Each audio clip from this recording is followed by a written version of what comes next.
Fort Meigs battlefield. For this presentation, I visited Fort Meigs, a War of 1812 battlefield located in Perrysburg, Ohio, just outside of Toledo. I visited the site on December 3rd, 2023 with my dad. There are many proposed reasons as to why the United States engaged in another war with the British. The first was the issues between the U.S. and Britain regarding the impressment of soldiers. Britain impressed thousands of U.S. soldiers into their navy and argued that any Englishmen that relocated to the U.S. could not relinquish their citizenship, thus were eligible to be enlisted into the British Navy during wartime. While this alone was a huge disagreement within the Americas, the British also enlisted American-born citizens, and while they were given the chance to prove American citizenship and appeal this motion, it would take a long time to fix, and in many instances these appeals went ignored. This angered the Americans, as these individuals were still expected to carry out their duties until it was proven that they are indeed American citizens, and it greatly impeded on their freedom and independence from Britain. What is highly regarded, however, as the main reason for the War of 1812 is that the British and the Americans wanted to settle old scores, and the Americans wanted another chance to defend their honor. Not only that, but the War of 1812 also granted the Native Americans an opportunity to fight back against the Americans and gain at least some of the lands they lost in the West, at the very least. They were able to do this through an alliance with the British, who made it a priority to maintain a good relationship with the Native Americans. The British recognized some Native American nations as having the rights to certain lands in the West, thus further threatening the Americans' freedom, quote-unquote, to expand westward. Tecumseh, a Shawnee chief shown on the right, was particularly interested in a war against the United States in order to drive them out of the West. He united many tribes together that would accompany the British in their fight against the Americans. The location of the fort can be found just east of Toledo in the town of Perrysburg, Ohio. The fort was strategically placed along the Maumee River by the suggestion of then General and Territorial Governor of Indiana, William Henry Harrison. General Harrison was initially instructed to fortify in Cleveland, but believing that Perrysburg was a more strategic vantage point to invade Canada, Harrison went against orders and built it in the location where it remains today. Fort Meigs also served as another offensive position to reclaim Fort Detroit that was seized by the British a year prior.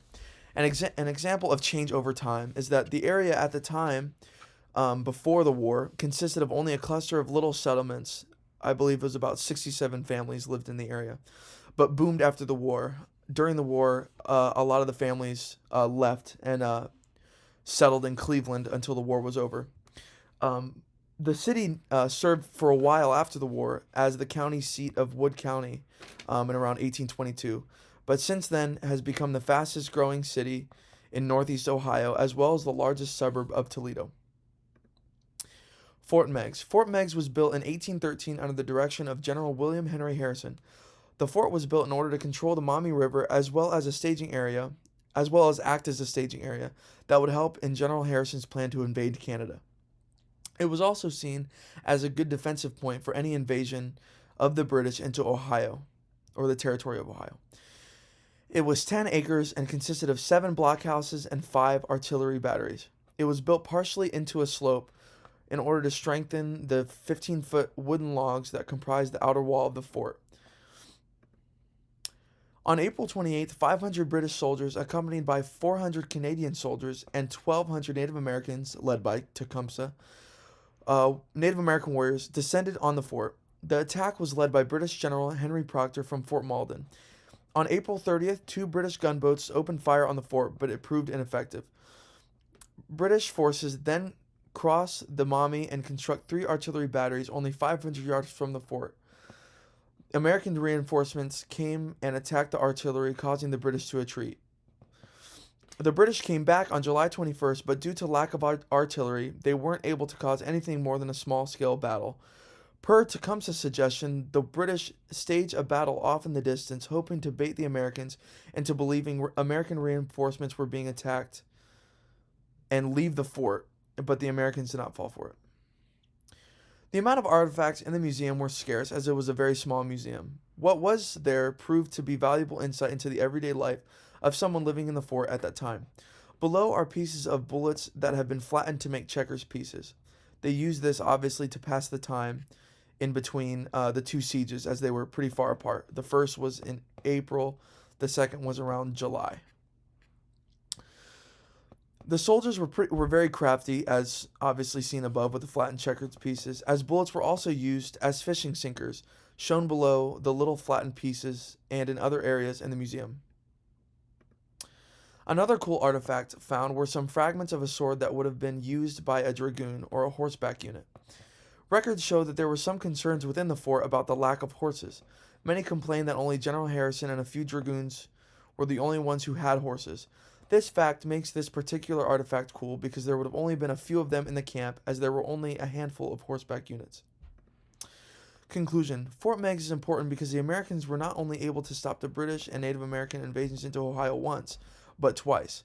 Not only that, it also allowed the U.S. to construct a fleet to protect Lake Erie and aid in the victory in the Battle of Lake Erie. I am interested to learn what consequences that a successful incursion into Ohio would have been not only for the British, but the Native Americans. Would this have been an opportunity for Tecumseh and his army to further his strategic position against the Americans? There was a historian there actually that talked a lot about Tecumseh, and that was probably the most interesting part because of Tecumseh's role in this war. And I think it would have been cool to see, not cool, I guess, but it would have been interesting to see what kind of consequences this would have had, and if it would have turned the tide between the Native Americans, not the British, of course, but the Native Americans too, against the U.S. Thank you.